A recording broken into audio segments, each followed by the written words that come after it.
মাননীয় স্পিকার, আপনাকে ধন্যবাদ।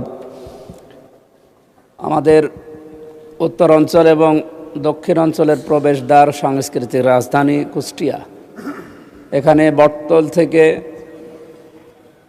কুষ্টিয়া বিশ্ববিদ্যালয় পর্যন্ত এবং বটতল থেকে পাটিকাবাড়ির শেষ সীমানা পর্যন্ত প্রায় 20 কিলোমিটার, ওদিকে 22 কিলোমিটার এই রাস্তা অত্যন্ত জরাজীর্ণ অবস্থা।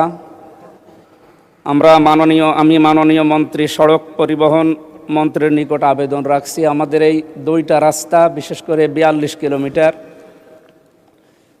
এই লক্ষ লক্ষ মানুষের যাতায়াতের ব্যবস্থা করার জন্য দুইটা রাস্তা চওড়াকরণ এবং মাঝখানে আইল্যান্ড দেওয়ার জন্যে মাননীয় সড়ক পরিবহন এবং সেতু মন্ত্রীর নিকট জোর দাবি জানাচ্ছি।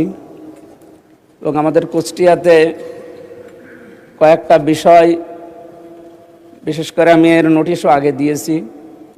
মেডিকেল কলেজ হাসপাতাল, এটা 2011 সালের 9 অক্টোবর থেকে আরম্ভ হয়ে 2026 সাল পর্যন্ত এখনও কোনো অগ্রগতি নেই। পড়ে আছে প্রায় 100 কোটির উপরে সম্পদ, টাকার মেশিনপত্র পড়ে আছে। এখানে 23টা বিভাগ চালু হওয়ার কথা, 2টা বিভাগ চালু হয়ে পড়ে আছে। প্রায় 5টা জেলার মানুষের 18 থেকে 20 লক্ষ মানুষের এখানে চিকিৎসার ব্যবস্থা করা সম্ভব যদি এটা অতি দ্রুত চালু করা হয়।